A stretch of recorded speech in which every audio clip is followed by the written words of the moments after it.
Shalom warga kerajaan. Banyak orang berkata kepada saya, Pak, kapan kebaktian Pak? Kita work from home. Kita menyembah Tuhan from home. Kapan kebaktian? Saudara perhatikan pada hari raya Pentakosta yang kita rayakan pada hari ini, itu pencurahan Roh Kudus. Hari raya Pentakosta pertama sebetulnya ini Shavuot adalah di Gunung Sinai ketika turunnya firman Tuhan melalui Nabi Musa. Hukum berasal dari Nabi Musa, ya, dan kebenaran, tetapi kasih karunia dan kebenaran melalui Yesus Kristus. Ketika semua orang percaya, apa semua? Tidak. Tercatat yang melihat Yesus naik ke sorga ada 500 orang. Tapi yang di loteng atas Yerusalem cuma 120. Semua orang percaya. Disebutkan di sana orang percaya, ya. Jadi untuk menerima Roh Kudus harus jadi orang percaya. Percaya apa yang dikatakan kitab suci. Bahkan bukan yang dikatakan oleh dokter-dokter teologi yang tidak percaya tentang hal ini. Terserah mereka tidak percaya. Saya sangat percaya sebab saya mengalaminya. Dan saudara yang kasih Tuhan, ketika mereka berkumpul di mana? Bukan di bait Allah seperti yang diberitakan itu. Tapi di rumah, di sebuah rumah. Tapi kuncinya in one accord. Saudara, in one accord itu berbicara tentang harmoni. Berbeda-beda, so lihat ini yang di belakang ini. Ada juga wanita, it's unusual pada zaman itu. Termasuk di sana adalah Maria Ibu Yesus. Dia tidak meninggikan dirinya, dia duduk bersama. Rahasia harmoni adalah menghormati satu dengan yang lain. Loving one another. Maka tiba-tiba turunlah dari langit bunyi seperti tiupan angin keras. Like a mighty wind. Seperti saudara ke whirlwind, yaitu angin puting beliung. Dan kemudian lidah-lidah api. Perhatikan di sana lidah apinya very individual ya. Yang di atas Petrus beda dengan yang ada di atas Andreas, di atas Yohanes, bahkan yang di atas Maria, saudaraku. Apa message-nya kita belajar hari ini? Ketika tiba hari Pentakosta, pembaptis dalam roh bukan pendeta, bukan rasul, tetapi Tuhan Yesus sendiri. Dan kemudian mereka berubah menjadi orang yang sangat berbeda. Waktu di Gunung Sinai ada 3.000 orang mati. Tetapi ketika Simon Petrus menyampaikan firman Tuhan dengan urapan yang baru. I shall be anointed with fresh oil, kata King David. Ya, maka saudaraku, tandukku akan meninggi seperti tanduk daripada banteng, saudara. Dia begitu berani dan mereka bersaksi. Jangan lupa, pembaptisan dalam Roh Kudus bukan untuk menerima jadi kuasa untuk menyembuhkan ataupun, tetapi lebih daripada itu kuasa untuk menjadi saksi. Saksi itu martus ataupun martir dalam bahasa Latin, siap mati menjadi saksi bagi Tuhan, an eyewitness for Jesus. Saya berdoa setiap warga kerajaan mengalami ini. Jadi bersatu, saling mengasihi, harmoni dalam keluargamu. You will be anointed at your very home. Di rumah Anda sendiri. Tidak harus ada 10 hari di gedung gereja, tidak perlu. Tapi di rumah, di dapur. Ya, mungkin saudaraku sedang baru angkat tangan menyembah Tuhan. Tiba-tiba kuasa itu datang. Dan kuasa itu bukan sesuatu. Dialah seseorang. Roh Kudus, sambutlah Roh Kudus. Come Holy Spirit. We need thee more than ever. God bless you warga kerajaan. Be filled with the Holy Spirit. Amen. Selamat pagi Jemaat Rock. Selamat pagi semuanya. Senang sekali bisa bertemu dengan Anda semua di ibadah pada hari Minggu ini. Mari sebelum kita mulai ibadah kita mau naikkan pujian dan penyembahan. Kita percaya bahwa Tuhan selalu bersama dengan kita. Dimanapun kita berada, kemanapun kita pergi, Dia akan selalu bersama dengan kita. Jadi Dia pasti ada di gedung ini dan Dia ada bersama dengan Anda. Kalau Anda nonton online di rumah atau di dalam perjalanan, Tuhan bersama dengan kita. Mari saya undang semuanya untuk bangkit berdiri. Kita mau naikkan pujian baru ini. Kita belajar bersama-sama. Everywhere that I go. Mari tepuk tangan sama-sama.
never forsaken, I believe. Goodness and mercy will follow me, surrounding me where I go, everywhere that I go.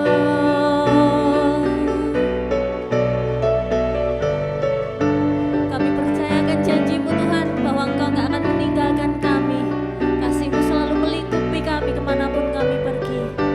Terima kasih Yesus. You Lord are a shield around me, everywhere, everywhere that I go. You Lord are a shield around me, everywhere, everywhere that I go. You Lord are a shield around me, everywhere, everywhere that I go. Your grace and love surrounds me, everywhere, everywhere that I go. And I am yours and you are mine, oh mine. You promised me, yes Lord, you never leave, you promised me. I'm never forsaken, I believe. Goodness and mercy will follow me, surrounding me where I go. Nyanyikan, you promised me, you promised me. You never leave, you promised me. I'm never forsaken, I believe. Goodness and mercy will follow me, surrounding me where I go, everywhere that I go.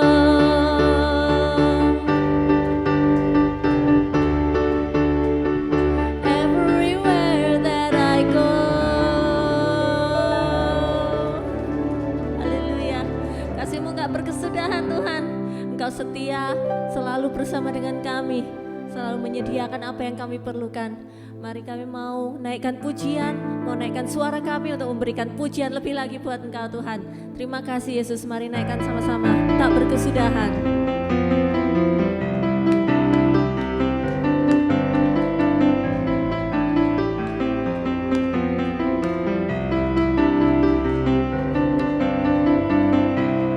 Dari hari ke hari tak pernah terbatalkan, berkat-Mu turun atas hidupku. Dari hari ke hari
kita angkat tangan kita ke surga. Kita mau ucapkan syukur kita. Terima kasih Yesus. Engkau Allah yang luar biasa Tuhan. Engkau Allah yang selalu beserta kami Tuhan. Engkau gak pernah melupakan kami, gak pernah meninggalkan kami Yesus. Engkau selalu melindungi kami dari semua niat-niat jahat, dari semua kuasa-kuasa iblis yang ada di dunia ini Tuhan. Engkau selalu melindungi kami dan Engkau selalu menyediakan apa yang kami perlu Tuhan. Gak peduli seberapa ya Bapa, sering kali kami melupakan ya Bapa kebaikan-Mu Tuhan, tetapi Engkau setia Tuhan. Terus ingatkan kami akan kesetiaan-Mu Tuhan, akan kasih-Mu Yesus. Biarkan kami ya Bapa, pagi hari ini kami mau undang ya Bapa hadirat-Mu untuk hadir di tengah-tengah kami Tuhan. Kami mau merendahkan diri kami, merendahkan hati kami. Kami mau membawa puji-pujian penyembahan kami ke dalam hadirat-Mu Tuhan. Hadirlah ya Bapa dimanapun kami berada Tuhan, kami percaya Engkau ada bersama dengan kami. Inilah puji-pujian penyembahan dari hati kami. Haleluya.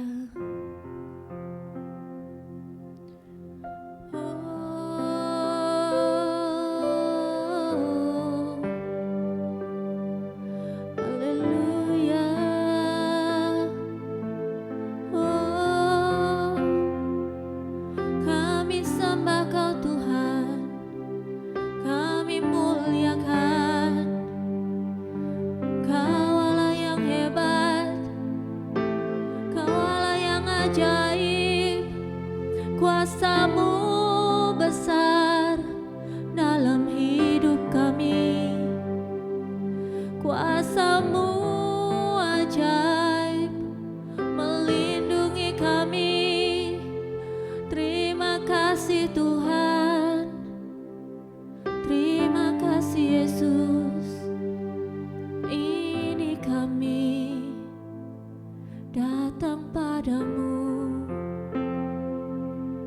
Hadirlah di sini.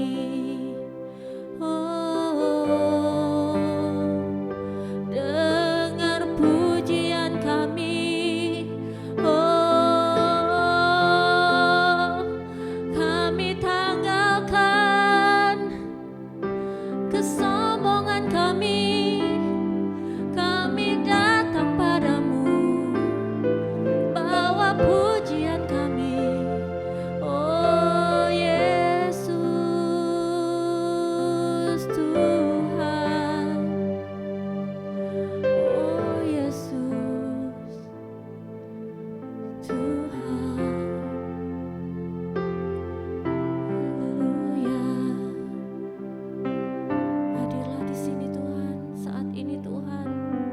Dengarkan pujian dari umat-Mu Yesus.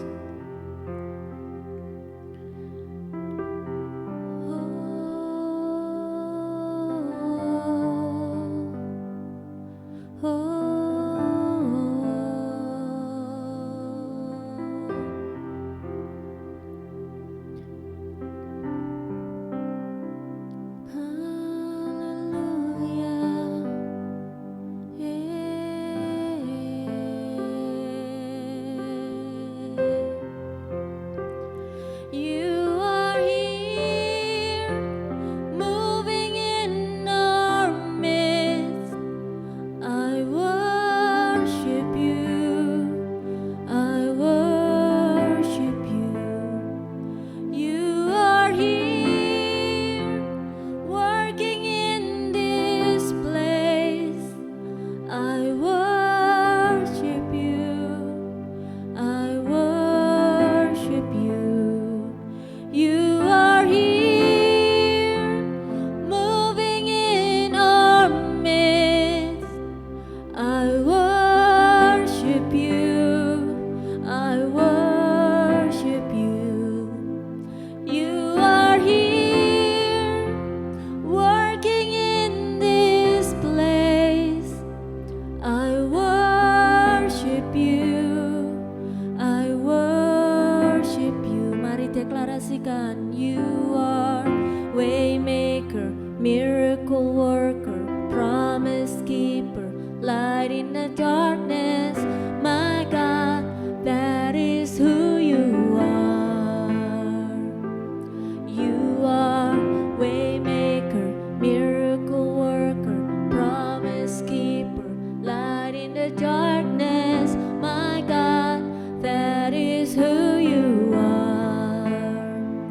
You are here, touching every heart. I worship you, I worship you. You are here, healing every heart. I worship you, I worship you. You are here, turning lives around. I worship you, I worship you. You are here, mending every heart. I worship you, yes, I worship you. You are waymaker, miracle worker, promise keeper, light in the darkness. My God, that is who you are. Oh, waymaker, miracle worker, promise keeper, light in the darkness. My God, that is who you are. That is who you are. That is who you are. That is who you are.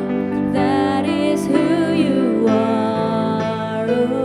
Oh, even when I don't see it, you're working. Even when I don't feel it, you're working. You never stop. You never stop working. You never stop. You never stop working. Even when I don't see it, you're working.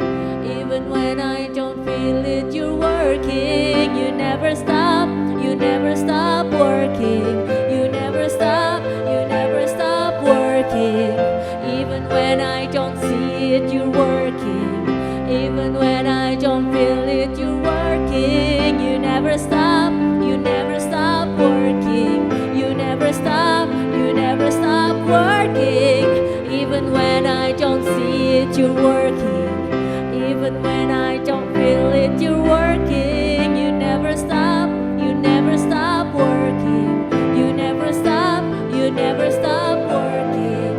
Waymaker, miracle worker, promise keeper, light in the darkness. My God, that is who you are. Mari jemaat Tuhan, lebih lagi. Waymaker, miracle worker, promise keeper,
Tuhan, melebihi dari segalanya, kami ingin mengenal Engkau dalam kehidupan kami. Kerinduan kami Tuhan, semakin hari setiap saat dalam kehidupan kami semakin bertumbuh dan kami semakin mengenal akan siapa Tuhan kami Tuhan. Pada hari ini juga kami mau katakan, lebih dari segalanya Tuhan, lebih dari kehadiran siapapun, kami merindukan kehadiran Engkau di tengah-tengah kami. Karena kami percaya ketika Engkau ada, ketika Engkau hadir, sakit penyakit disembuhkan. Saat Engkau hadir Tuhan, kami yang kehilangan pengharapan, Tuhan berikan pengharapan yang baru. Saat Engkau hadir Tuhan, setiap hati diubahkan, setiap hati ditransformasi. Setiap kali Engkau hadir Tuhan, pikiran kami diperbaharui.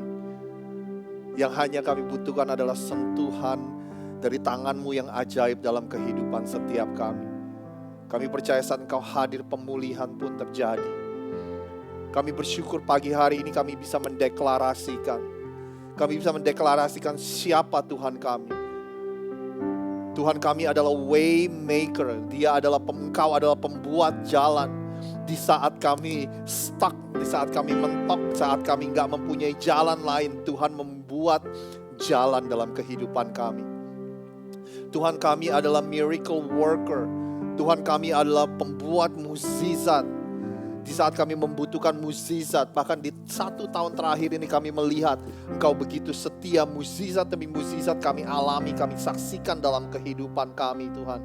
Di mana dunia tidak menentu, di mana pengharapan yang kami taruh di tempat-tempat lain itu tidak menentu. Kami percaya bahwa pengharapan kami di dalam Engkau itu pasti Tuhan. Terima kasih ya Tuhan. Kami percaya Engkau juga adalah promise keeper. Engkau terus menepati janji-Mu Tuhan. Janji-Mu dalam kehidupan kami semua iya dan amin. Kami percaya Tuhan selama masa hidup kami akan menyaksikan janji-Mu demi janji-Mu tergenapi Tuhan. Kami akan saksikan dengan mata kepala kami sendiri bahwa Engkau adalah Tuhan yang menggenapi dan memenuhi janji-Mu. Terima kasih Tuhan, kami percaya juga Engkau adalah terang di tengah-tengah kegelapan, di tengah-tengah dunia yang semakin gelap ini. Tuhan menyinari terang-Mu. Dan bukan hanya itu saja, Tuhan juga mau kami semua hidup untuk membawa terang dan untuk menjadi berkat bagi orang-orang di sekeliling kami. Terima kasih Tuhan atas hari ini. Terima kasih Tuhan, Engkau begitu setia. Di saat kami tidak setia, Engkau tetap setia. Di saat kami lupa untuk mengasihi Engkau, tapi Tuhan tetap mengasihi kami semua Tuhan. Kami bersyukur kami mempunyai Tuhan yang begitu penuh dengan kasih karunia. We are thankful we have a gracious God. Kasih karunia dan anugerah-Mu selalu penuh dan selalu cukup dalam hidup kami. Sebentar lagi kami akan mendengarkan firman-Mu. Tuhan berbicara kepada setiap kami. Kau lembutkan semua hati yang keras. Tuhan buka hati kami sehingga kami boleh mempunyai sikap dan postur yang menerima firman-Mu. Kami buka pikiran kami juga Tuhan. Kami buka hidup kami. Kami siap supaya Tuhan jamah melalui firman-Mu.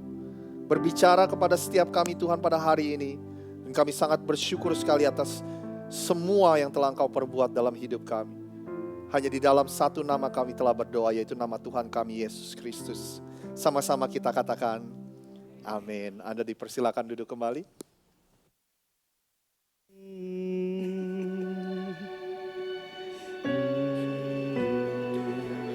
How was dance day?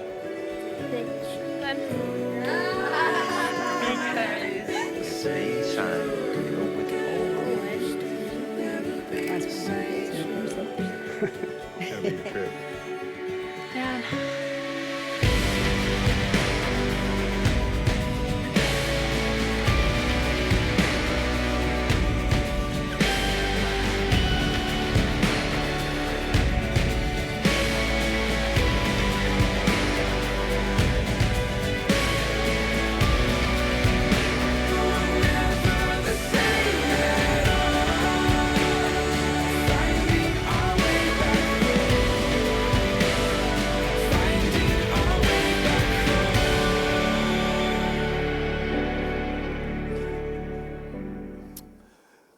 Halo, selamat siang semua. Gimana kabar Anda hari ini? Anda baik-baik, sehat, luar biasa, saudara. Izinkan saya menyapa teman-teman kita yang beribadah melalui online. Kalau Anda beribadah bersama dengan kami, mungkin Anda bisa tulis di comment section Anda ini beribadah di mana? Di rumah, di tempat kerja, atau kalau Anda dari luar Philadelphia, Anda ini dari mana? Anda nonton ini dari mana? Saudara, satu pengumuman sebelum kita mulai firman Tuhan. Minggu depan kita akan bertemu bersama-sama di FDR Park, saudara. Jadi kita nggak bertemu jam 11 karena takut kepanasan, saudara. Jadi kita akan mulai jam 10 pagi. Nah, kita akan gabungin ibadah pertama dan ibadah kedua karena kita nggak mempunyai banyak kesempatan untuk saling kenal orang-orangnya dan sebagainya.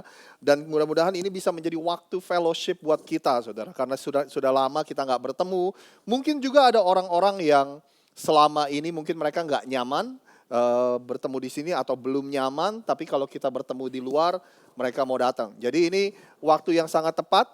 Kita nanti Anda akan dapat SMS dan juga Anda bisa lihat di social media di bagian mana dari Taman FDR itu kita akan bertemu. Sekali lagi jam 10 minggu depan, karena hari Seninnya hari libur Memorial Day, kita akan menggunakan kesempatan untuk itu. Jadi hari ini saudara, saya ingin memulai firman Tuhan kita dengan sebuah cerita.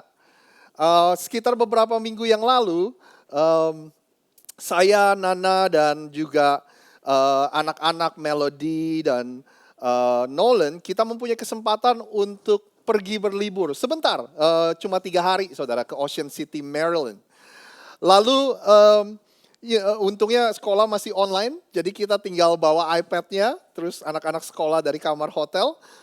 Terus di hari yang kedua, saya ingat saudara di pagi-pagi karena Melody itu sekolahnya kelasnya agak panjang. Jadi Nolan yang masih preschool ini sekolahnya selesai duluan. Nah waktu Nolan selesai sekolah, saya ajak dia main ke pantai. Nana sama Melody di kamar nemenin dia sekolah, saudara. Nah waktu kita main-main di pantai, saya duduk, saya main-main handphone, main-main foto, saudara. Mungkin saya punya fotonya kalau boleh ditampilin. Terus Nolan main-main di sekitar saya gitu, saudara. Lalu saya melihat dia iseng sendal saya ditimbun, dikubur di dalam pasir. Terus abis itu saya lihat sendal dia juga ditimbun di dalam pasir, dikubur, saudara. Dimasukin dalam pasir. Nah setelah sekitar 30 menit kemudian, kita udah siap-siap mau balik ke kamar hotel, kita berdua nyariin sendal kita, saudara. Di mana?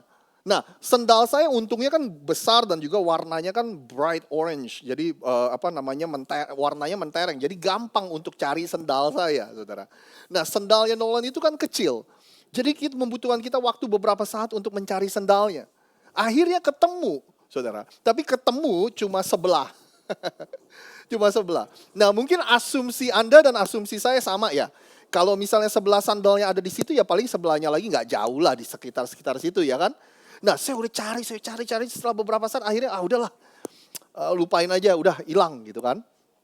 Saya balik ke kamar hotel terus saya cerita sama Nana. Istri saya terus saya waktu saya cerita ini nih yang membuat saya jatuh cinta sama istri saya, saudara. Orangnya itu optimis, ya kan? Waktu saya cerita dia bilang, oh ya gampang katanya. Nanti kita balik lagi ke pantai terus kita akan cari, dia bilang begitu, saudara. Nah waktu dia bilang begitu, mungkin para suami bisa belajar dari kesalahan saya, saudara, jangan ulangi lagi. Waktu dia ngomong begitu saya ketawa, saudara. Ya kan? Kenapa saya ketawa? Well karena, saudara, saya aja yang tadi di pantai, yang kayaknya tahu di sekitar situ sendalnya nggak ketemu. Apalagi sekarang kita udah tinggalin tempat itu, dan Dana mau balik ke pantai, saudara, untuk cari sendal itu. Anda bisa bayangin kan begitu gede pantai, saudara. Semua pasir, semuanya kelihatan sama. Mau mulai dari mana? Benar gak sih, saudara? Pertanyaannya kita mau nyari dari mana? Ya kita bisa kira-kira tadi saya duduk di situ, tapi semuanya sama, saudara. Nah pertanyaannya, where do we even start? Mulainya dari mana? Nah pertanyaan ini saudara mau mulai dari mana? Ini adalah pertanyaan yang sering kita tanyakan mungkin hari-hari ini ketika Anda melihat keadaan dunia di sekeliling kita. Hal-hal negatif yang terjadi, hal-hal buruk di sekeliling ini. Kalau Anda nonton berita, aduh semuanya hal-halnya negatif semua, saudara. Nah, ketika Anda berpikir bagaimana ya cara saya untuk membuat dunia ini menjadi lebih baik, menjadi tempat yang lebih baik. Seringkali pertanyaan yang kita tanya, maunya mulai dari mana? Pekerjaan ini terlalu besar, kita mau mulai dari mana? Where do we start?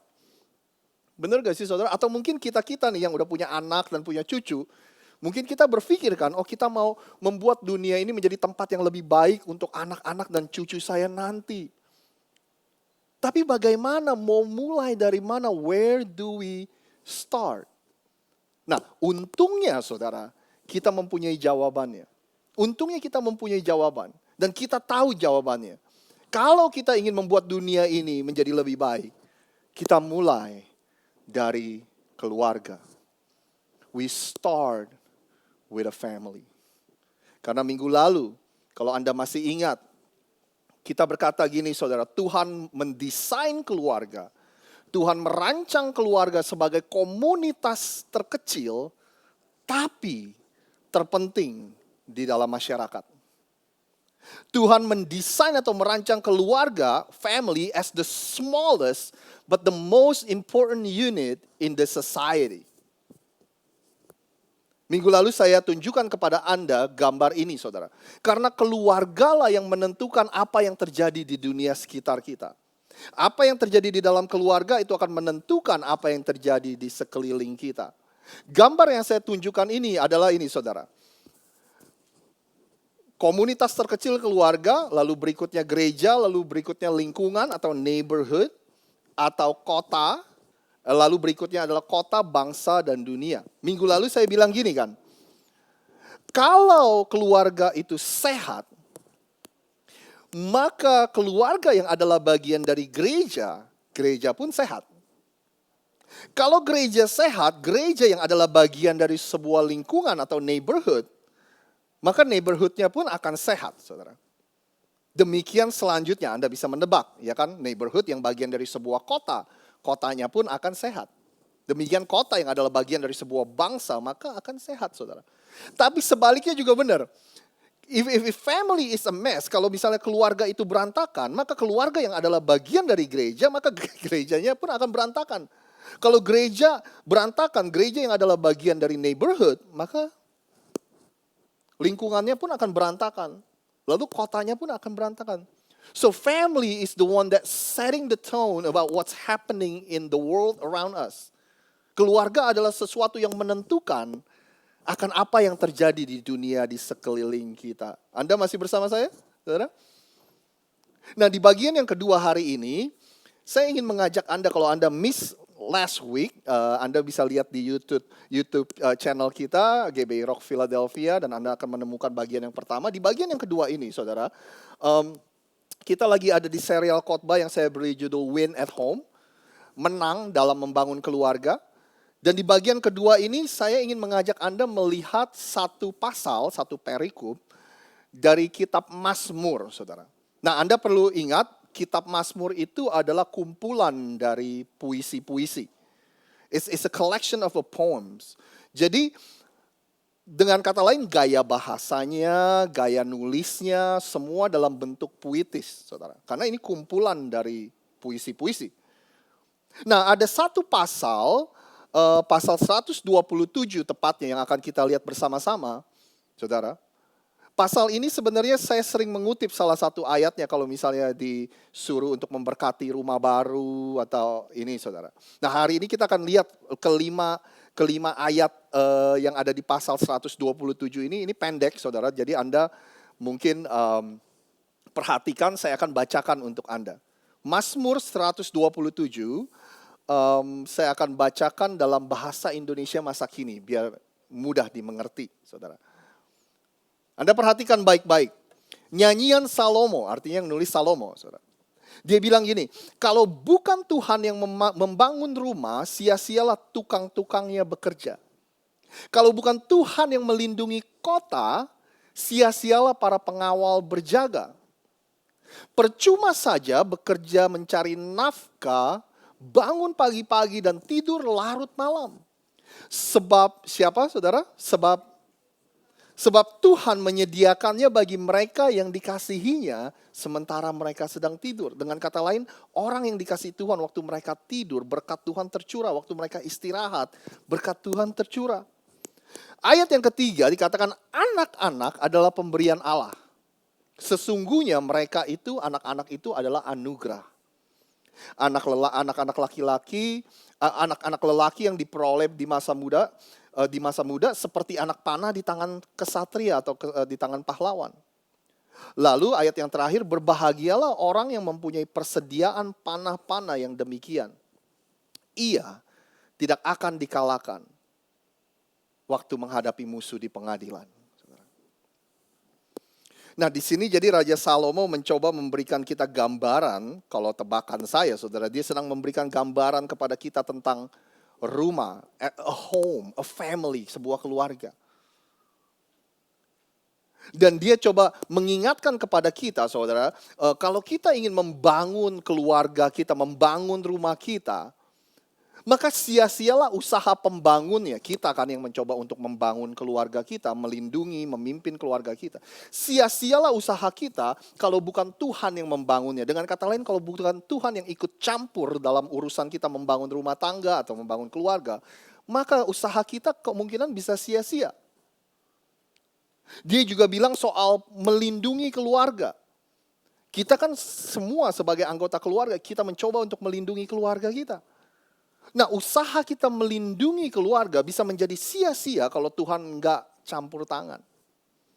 Lalu ada faktor lain dalam berkeluarga. Ini faktor utama dan ini juga faktor penting, saudara. Yaitu bekerja. Setiap dari kita yang mempunyai keluarga, kita rindu ingin memenuhi kebutuhan keluarga kita. Anda setuju, saudara? Ya kan? Nah, usaha kita dalam bekerja, dalam mencoba memenuhi kebutuhan kita, dia bilang bisa sia-sia kalau kita lupa siapa itu sumber berkat dalam kehidupan kita. Dia bilang Tuhanlah yang menyediakannya, bahkan saat kita istirahat, berkat Tuhan tercurah. Mungkin Tuhan mau ingetin kepada kita semua, saudara, bahwa pada akhirnya Tuhanlah sumbernya, Tuhanlah sang penyedia utama dalam keluarga kita. Terus Salomo juga menulis faktor lain dalam keluarga, yaitu children, anak-anak. Children are a gift from God, a reward from Him. Anak-anak itu adalah hadiah dari Tuhan, anugerah dari Tuhan, saudara. Nah, gambaran yang diberikan Raja Salomo ini adalah gambaran yang keluarga pada umumnya. Ya kan, dinamika kehidupan keluarga, saudara. Benar gak sih? Ada melindungi keluarga, ada membangun, memimpin keluarga, ada bekerja untuk keluarga, membesarkan anak-anak. Ini adalah kehidupan berkeluarga pada umumnya. Saya pernah bilang begini, tapi ini udah lama banget. Saya waktu nyiapin ini ketemu catatan lama saya, saudara. Saya bilang gini, kadang-kadang kita nih sebagai orang tua, saya sebagai orang tua, kita lupa, saudara. Kita bekerja keras untuk memenuhi kebutuhan mereka, tapi pada akhirnya kita malah menelantarkan keluarga yang sebenarnya kita lagi coba untuk penuhi kebutuhannya. Ya kan? Padahal alasan kita kerja keras karena kita sangat menyayangi dan mengasihi keluarga kita. Tapi kadang-kadang kita lupa, malah kita berujung menelantarkan mereka karena kita mencoba untuk memenuhi kebutuhannya, saudara. Saya bulan yang lalu, di bulan April, awal April, anak saya Melody, saudara, berumur 8 tahun, ulang tahun, berumur 8 tahun. Terus mamanya tanya, mau apa di ulang tahun yang ke-8?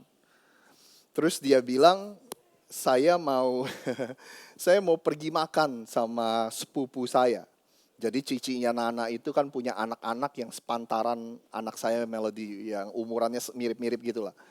Akhirnya singkat cerita Nana atur semuanya supaya dia bisa pergi makan sama keluarga cicinya yang ada anak-anak itu. Dan ditentukanlah harinya, Sabtu sore, saudara. Nana bilang sama saya, Rosid pastiin kerjaan kamu selesai duluan, karena selesai lebih awal, karena Sabtu sore kita akan pergi makan sama keluarga cicinya. Alasan Nana harus ngomong gitu sama saya, kadang-kadang saya kalau Jumat Sabtu itu mencoba untuk menyelesaikan untuk siap-siap hari Minggu ini, saudara. Nah, akhirnya singkat cerita saudara, di hari Sabtu waktu kita siap-siap mau pergi nih, kita udah rapi-rapi, udah siap-siap mau pergi. Waktu kita semua keluar dari rumah, keluar dari pintu rumah, tiba-tiba Melody nengok ke saya. Dan dengan wajah yang bingung dia bilang, Dedi, kamu ikut? Dia bilang gitu kan. Saya lihat ke dia, saya juga bingung. Loh, ya ikutlah. Saya kan papa kamu dan ini kan ulang tahun kamu gitu kan, saudara.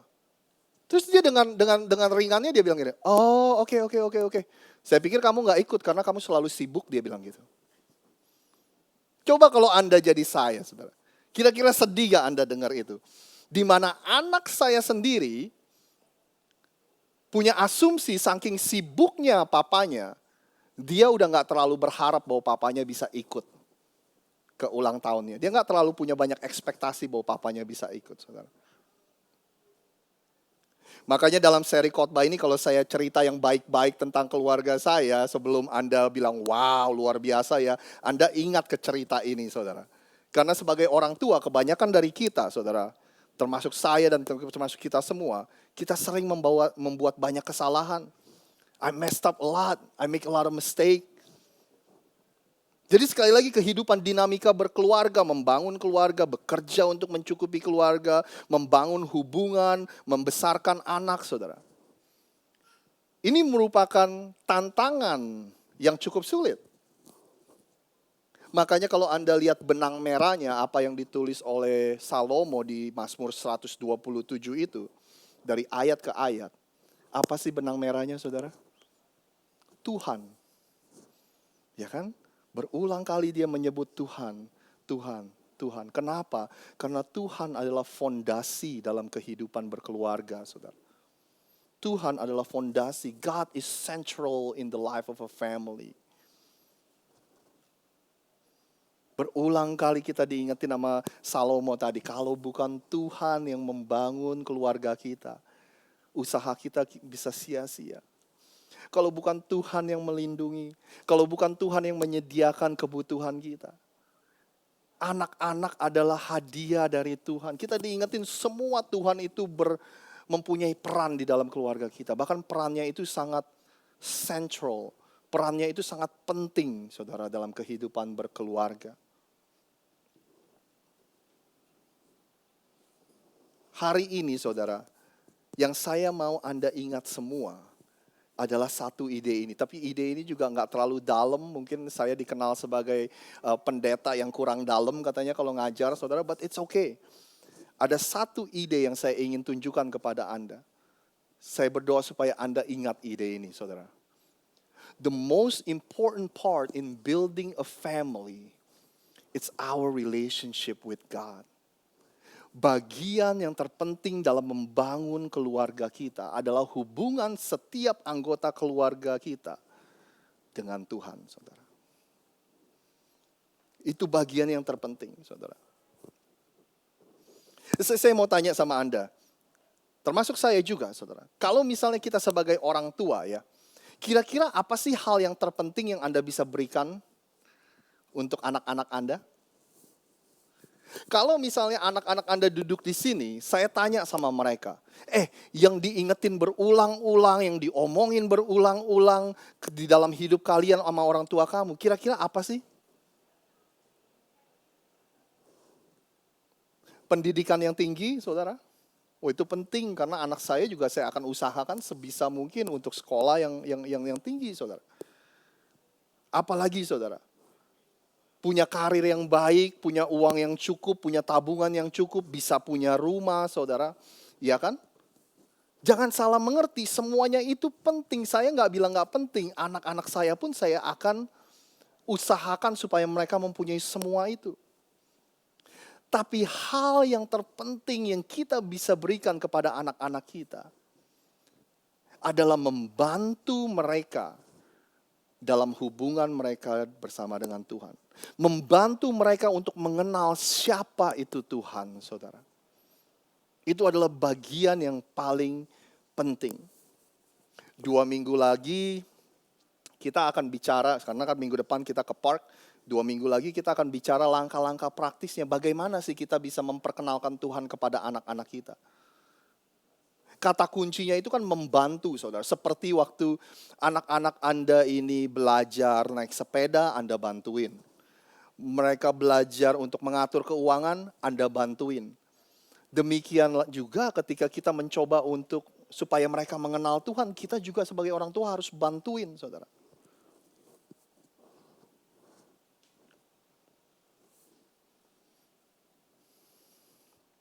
Saya ingin kita semua mengerti bahwa Tuhan adalah bagian yang terpenting di dalam keluarga, terutama dalam membesarkan anak-anak.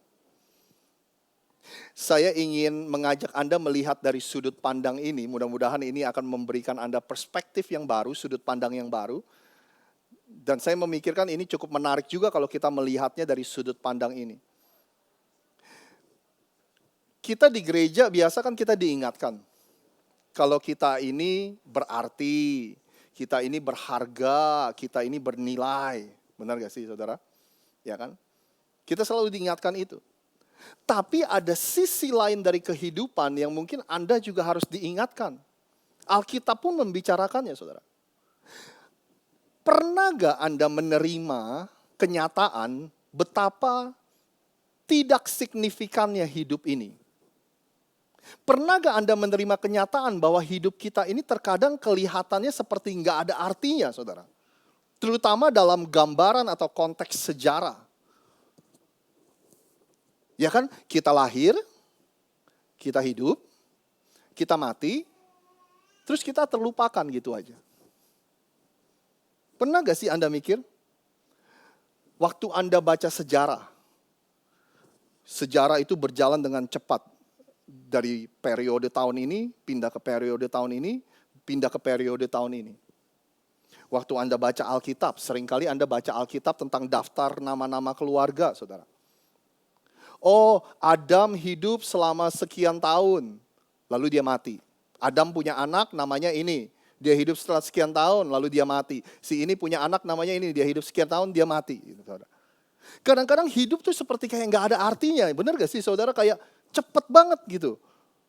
Gampang, semua pencapaian kita, semua prestasi kita, hal-hal yang kita dengan kerja keras dan susah payah untuk dapetin, terlupakan dengan sekejap.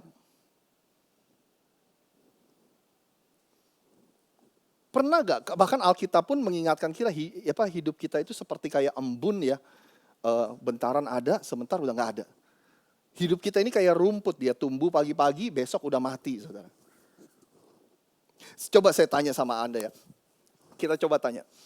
Kira-kira Anda tahu gak siapa nama kakek Anda, kakek nenek Anda? Anda tahu? Ya. Kalau Anda tahu, kira-kira Anda tahu gak nama papa mamanya dari kakek nenek Anda? Anda tahu gak nama dari kakek neneknya kakek nenek Anda, saudara?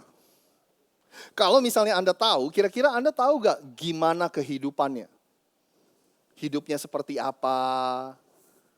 Pekerjaannya apa? Saudara. Pernikahannya bahagia atau enggak? Saudara. Prestasi atau pencapaian yang mereka capai itu apa aja gitu, saudara. Anda tahu gak siapa nama presiden pertama Indonesia, saudara? Tahu ya? Siapa nama presiden kedua Indonesia yang memerintah selama 32 tahun? Anda tahu ya? Ini keponakannya kayaknya, saudara. I miss you kok.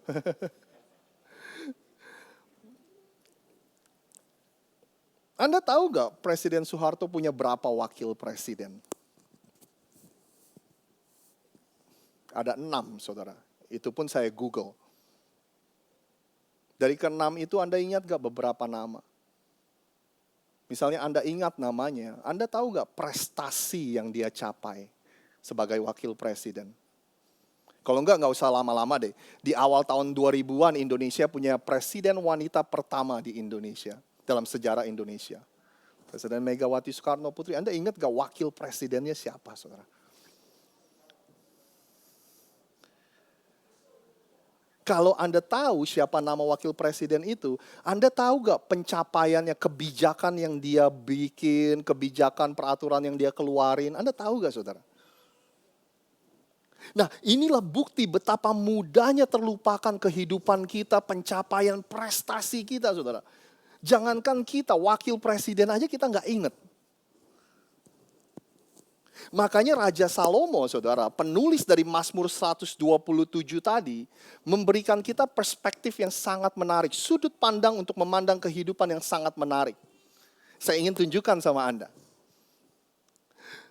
Raja Salomo, dia menulis kitab lain yang ada di Alkitab, namanya kitab Pengkhotbah, saudara.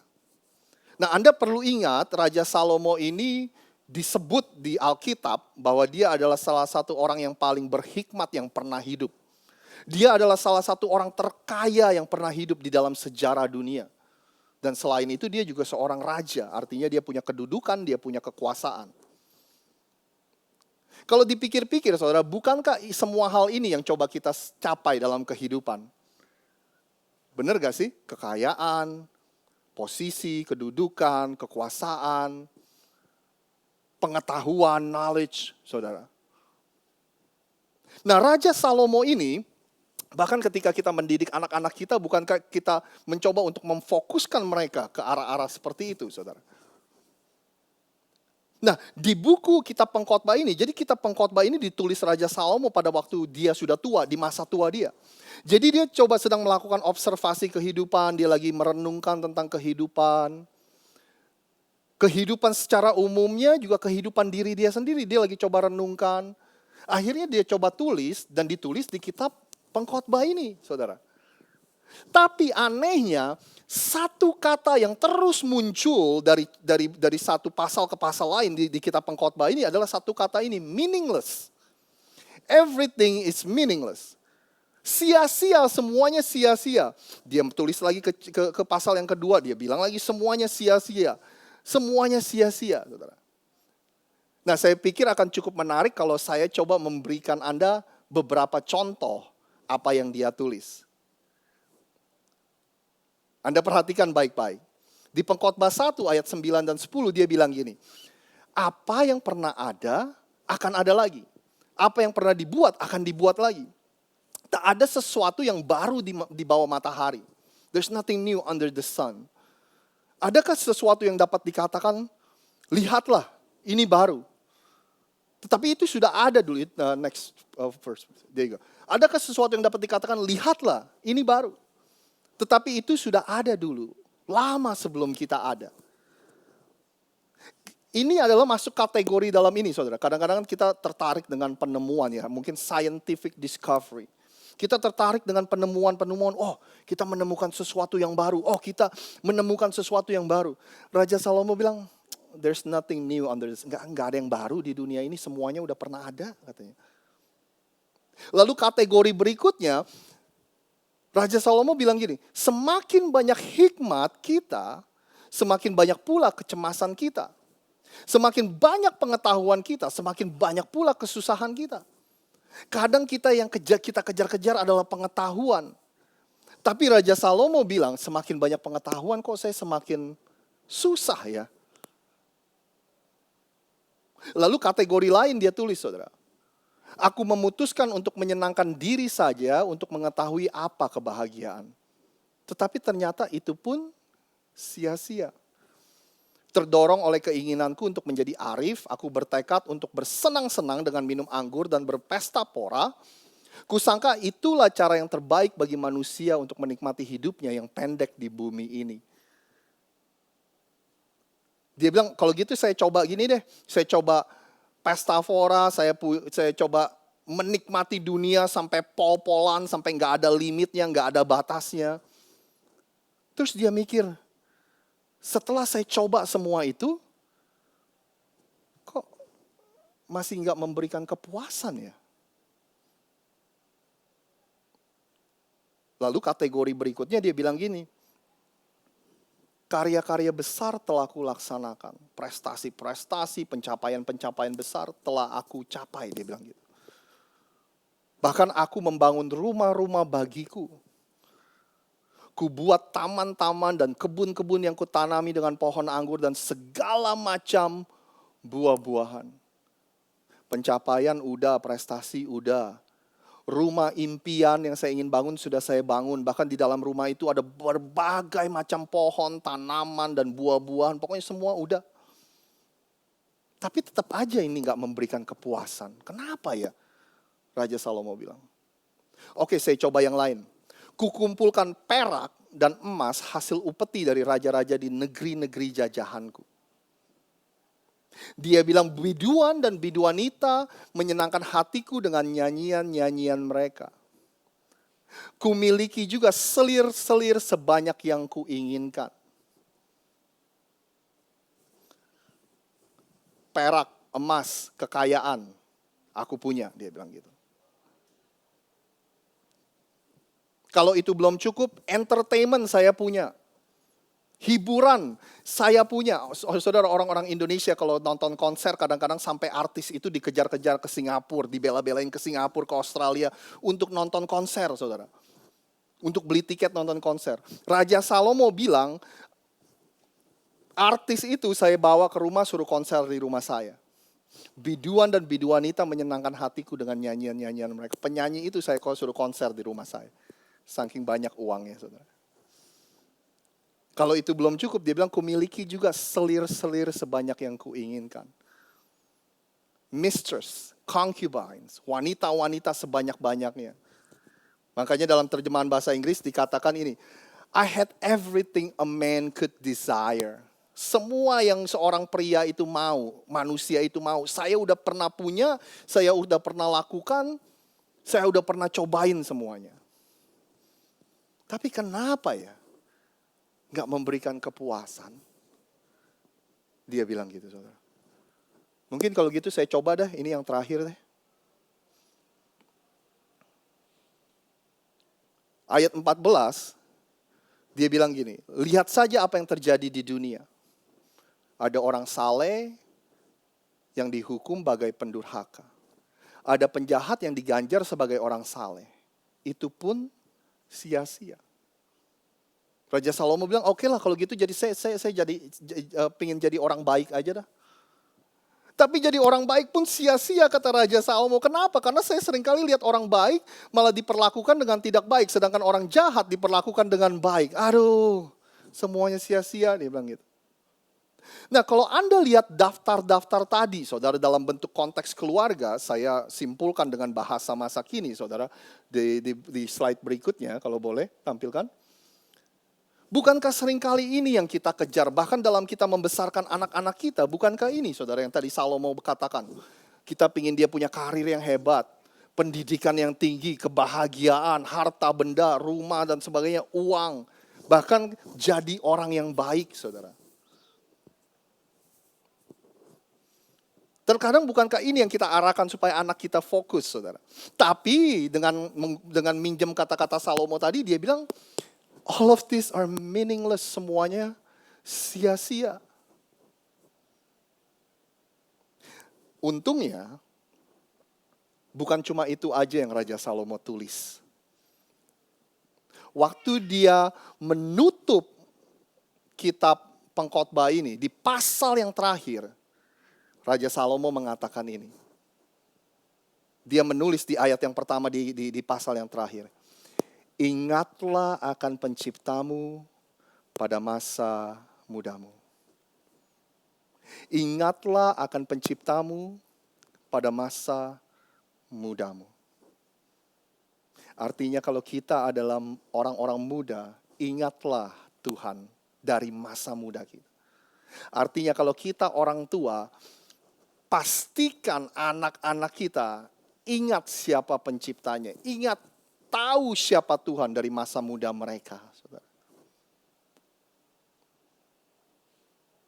Lalu di salah satu ayat yang akhir-akhir, di pasal yang terakhir, Raja Salomo bilang gini, sesudah semuanya ku pertimbangkan, setelah saya melakukan observasi, melakukan pemikiran, mempertimbangkan semuanya yang terjadi dalam kehidupan ini, inilah kesimpulan yang kudapatkan, dia bilang gini, tentang kehidupan.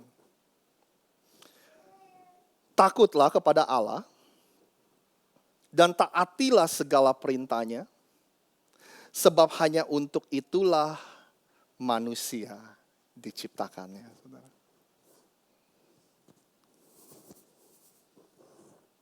Semua dari kita, ayah, ibu, suami, istri, orang tua, anak-anak, kesimpulan dari kehidupan kita, takutlah kepada Allah dan taatilah segala perintahnya, sebab hanya untuk itulah kita semua diciptakan.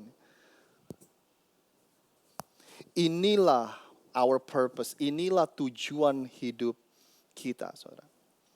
Yang Anda perlu perhatikan saya baik-baik, Anda perlu ingat ini. Raja Salomo nggak bilang ini, saudara. Semua pencapaian kita, gaji kita yang baik, karir kita yang baik, karir anak-anak kita, sekolahin anak-anak kita. Dia nggak bilang bahwa semuanya itu nggak ada gunanya. Dia nggak bilang semuanya itu sia-sia dan semuanya itu nggak penting. Raja Salomo nggak bilang gitu, saudara. Yang Raja Salomo coba ingatkan kepada kita semua.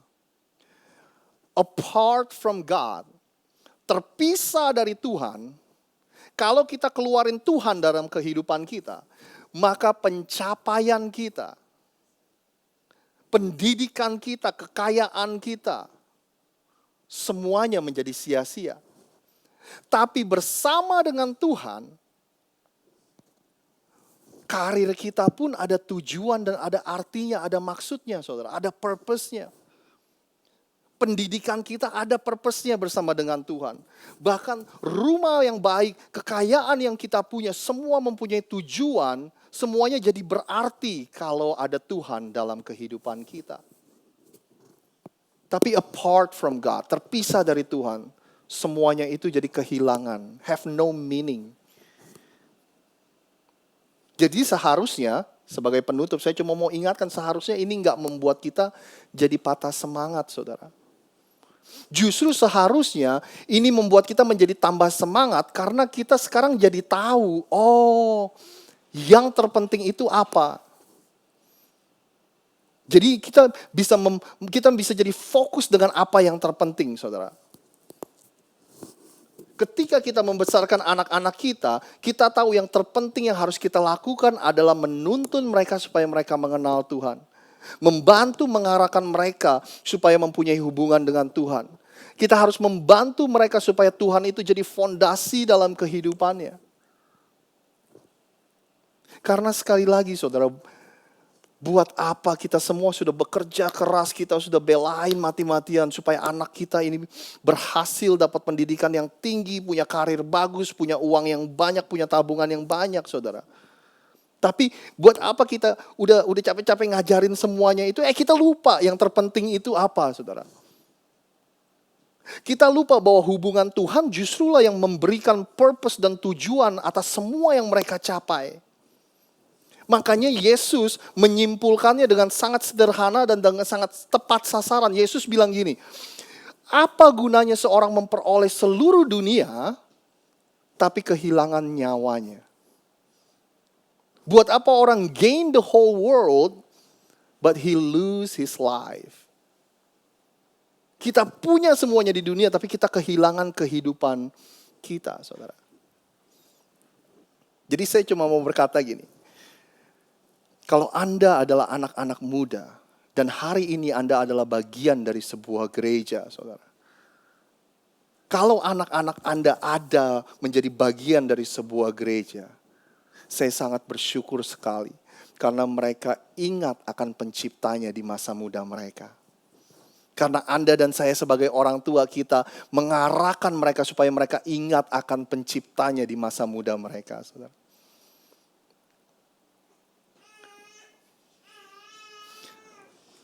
Yang saya mau ingatkan sama Anda,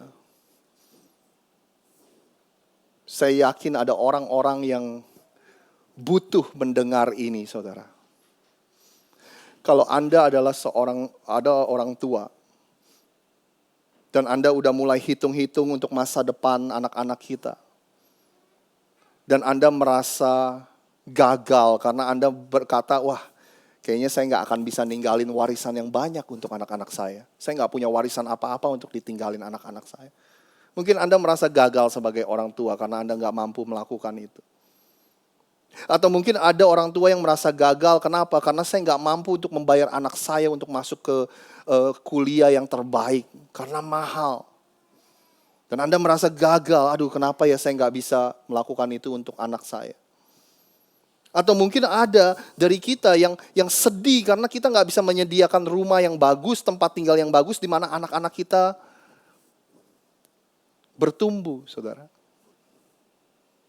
Hari ini saya mau ingatkan sama Anda nggak perlu khawatir akan semua itu. Anda nggak perlu merasa menjadi orang tua yang gagal. Kenapa, saudara?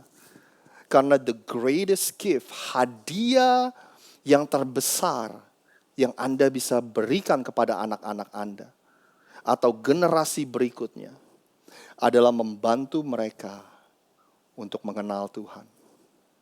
Saya ulangi sekali lagi. Hadiah terbesar, hadiah terbaik yang Anda bisa berikan kepada anak-anak Anda atau generasi berikutnya, yaitu membantu mereka untuk mengenal Tuhan, saudara. Kenapa? Karena pada akhirnya hubungan mereka dengan Tuhan, itulah yang akan mereka bawa setelah mereka meninggalkan dunia ini. Enggak ada yang lain yang dibawa selain hubungan mereka dengan Tuhan yang dibawa. Dan berikutnya kenapa ini penting? Karena Tuhanlah yang pada akhirnya memberikan meaning atau arti dari semua pencapaian kita, dari semua yang kita miliki di dalam kehidupan ini. Nah, gimana caranya? Langkah-langkah praktisnya untuk kita bisa membantu dan menuntun anak-anak kita untuk mengenal Tuhan. Kita lanjutin, saudara, 2 minggu lagi, saudara. Minggu depan kita ngumpul di park. Boleh saya undang semua untuk berdiri, kita akan tutup ibadah kita.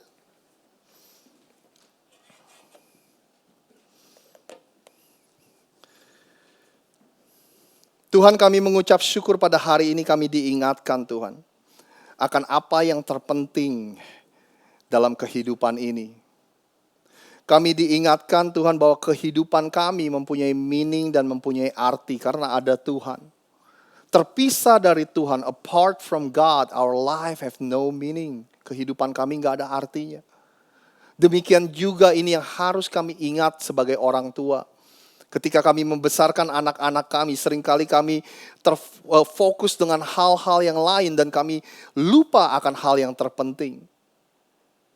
Seperti kami orang tua yang membantu anak-anak kami dalam hal-hal yang lain, kami tahu dan kami sadar betapa pentingnya kami sebagai orang tua untuk membantu mereka, menuntun mereka supaya mereka mengenal Tuhan. Kami tahu pentingnya keluarga karena keluargalah yang akan menentukan apa yang terjadi di dunia di sekeliling kami. Tuhan, kami tahu ini bukan pekerjaan yang mudah, tapi hari ini kami diingatkan bersama dengan Tuhan, kami mampu. Tapi tanpa Tuhan, usaha kami akan menjadi sia-sia. Kalau bukan Tuhan yang membangun rumah kami, keluarga kami, maka usaha kami sia-sia. Kami mau bergantung kepada Engkau. Kami mau bergantung kepada kekuatan yang Engkau berikan, hikmat yang Engkau berikan, Tuhan. Dan kami berdoa, Tuhan, biar anak-anak kami mengenal penciptanya di masa muda mereka. Kami berdoa supaya anak-anak kami bisa mempunyai hubungan yang sehat dengan Sang Juru Selamat mereka, Tuhan. Tapi kami tahu semua harus dimulai dari orang tuanya. Semua harus dimulai dari kami sebagai orang tua untuk menunjukkan dan menuntun mereka bagaimana mempunyai hubungan yang baik dengan Tuhan. Terima kasih ya Tuhan atas hari ini. Jemaat Tuhan di tempat ini boleh mengangkat tangan Anda. Terimalah berkat yang terbaik, berkat di dalam nama Tuhan Yesus. Biar berkat Tuhan yang terbaik tercurah di atas hidup Anda, mengikuti Anda sepanjang masa mulai hari ini sampai seumur hidup Anda. Favor Tuhan, the mercy and the goodness, kebaikan Tuhan akan mengikuti Anda sepanjang masa. Dan kasih Tuhan dan kasih karunia-Nya tercurah selalu dalam kehidupan kita semua. Terima kasih Tuhan, kami dedikasikan dan kami serahkan kehidupan kami ke dalam tangan-Mu. Biar kehendak-Mu yang jadi, bukan kehendak kami. Biar semua tujuan hidup yang telah Engkau tetapkan dalam kehidupan kami semuanya boleh tergenapi. Terima kasih Tuhan, kami terima berkat-Mu ini hanya di dalam nama Tuhan Yesus kami sudah berdoa. Semua yang sudah menerima berkat Tuhan sama-sama katakan amin, amin. Sekali lagi terima kasih sudah beribadah bersama dengan kita. Jangan lupa minggu depan kita bertemu di park. Tuhan Yesus memberkati. Have a great week. Buat teman-teman yang nonton online, have a great week. Tuhan Yesus memberkati Anda semua. Bye.